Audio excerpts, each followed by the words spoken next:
Okay, so what are the real basics? Like, what are the fundamentals to be able to create financial independence, right? I've been able to do it twice by the time I was 39. That's because I screwed up the first time, but I was able to do it again. And I broke it down in simply, really, literally ABC for you. So here we go. Let's talk about that now.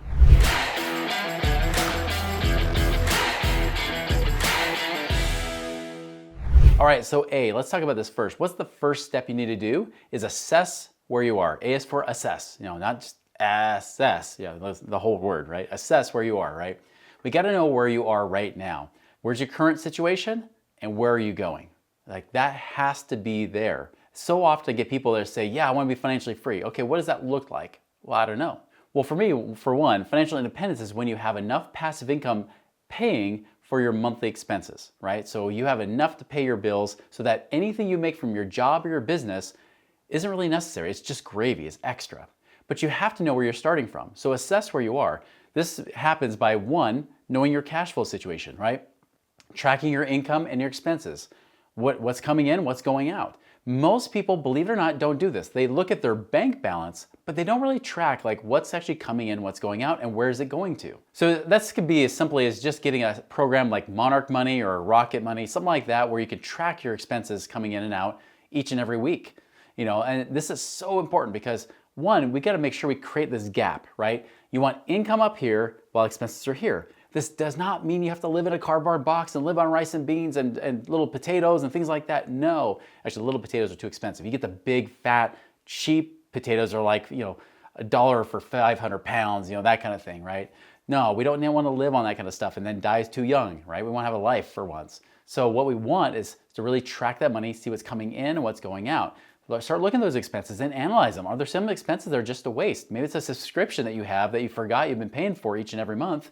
Get rid of it, right? Maybe you've been saying, hey, I'm going to do that gym membership, and then you keep buying the gym membership, but you never go to the gym. Well, get rid of it, right? Like, go work out on your home like everybody else does, that pays for gym memberships and never uses it, those kind of things. So be sure that you're actually really finding out, like, where am I spending my money, and how can I even earn more money so then I can create a bigger gap between what I make and what I spend. And once you know what you're spending, then you can say, that is my financial independence goal.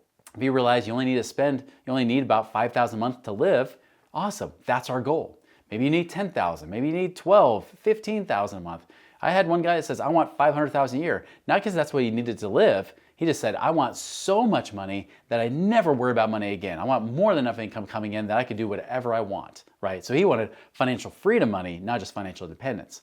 Whatever it is, find that number. Financial independence first, then we can worry about freedom later. All right, so B is build savings. Now I know this is sounding kind of fundamental and kind of basic, but I'm leading up to what will kind of diverge from any financial advice you get. But it is really as simple as building your savings. Once you start to track your money, once you know what's coming in and coming out, you create that gap between your income and expenses, take that money and save it. But do not save it in places that are locked up in prison.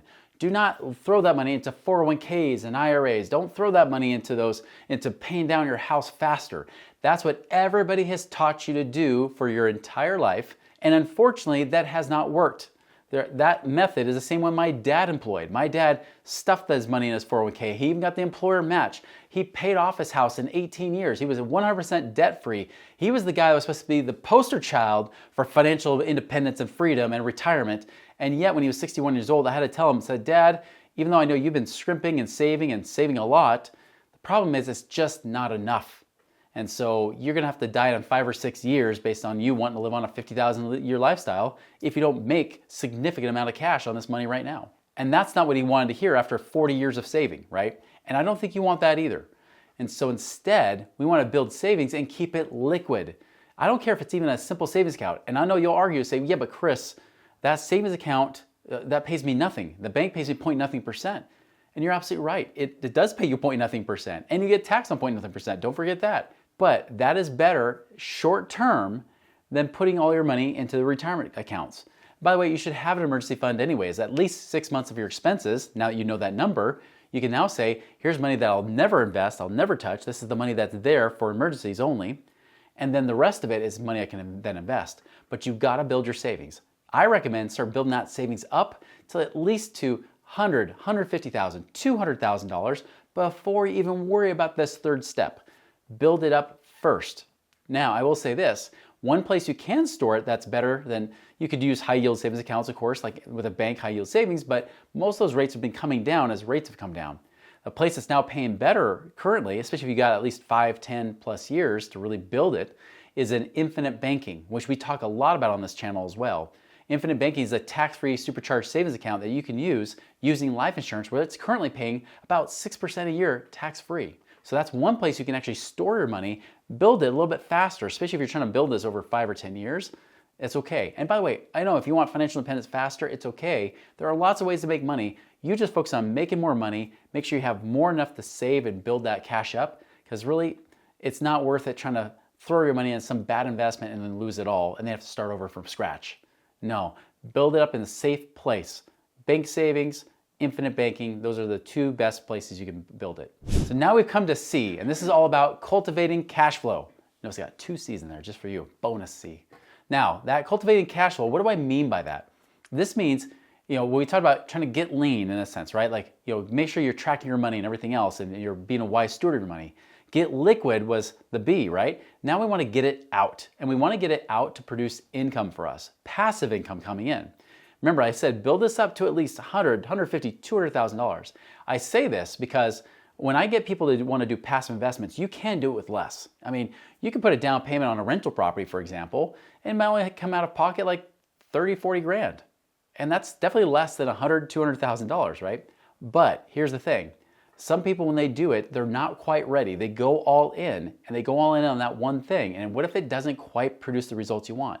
By the way, rentals aren't doing great right now. But there are some types of investments, like if I'm going to put my money in certain types of funds, like alternative investment funds, not mutual funds, but like things like real estate backed funds or into things like lending my money, you're going to still want at least a good 100 or 200,000 to make sure you can still diversify in different places. So that's what I recommend, is now you can get that money out. And I recommend places that, one, have good backing and good track record and history, and two, it's actually going to pay you income. The thing that drives me nuts is that people will pack hundreds of thousands of dollars away into the 401k, right? And this is where I tell people, like, they get impatient thinking, oh, I gotta invest it. Well, just so you know, you put that money in the 401k, what happens if it drops 20, 30, 40%? Well, you're gonna be waiting for it to come back up anyways. This is why sometimes slow and steady is gonna be okay. Maybe even me, you throw in a CD or like infinite banking, like I said, in the meantime, but then when you've got enough cash to actually diversify into different deals, now you wanna be able to go out and find those. Now, here's the problem. If you're trying to find good investments, you wanna make sure you're betting on the jockey just as much, if not more so, than the horse. What do I mean by that? What I mean is this, is that when you invest money with somebody else, especially when it's passive, they're doing the work, right? Really, when it comes to investing, somebody has to do the active work. Either it's you or it's them. I used to do the active stuff. I used to do active real estate. I used to do my own stock trading and everything else.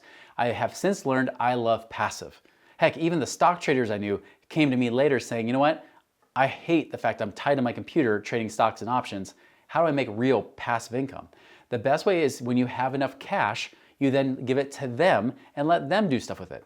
This means you could be putting your money and lending it to them. Maybe they go and do a fix and flip on a house.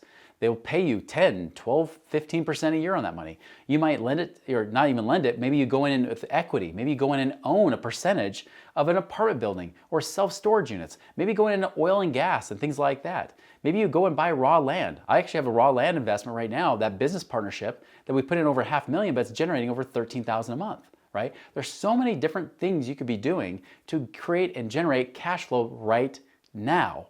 And that is where the fun really begins, is when you cultivate that kind of cash flow that really, like, you're building up, and as I call it, instead of compounding interest like in your those crappy retirement accounts, we're compounding income.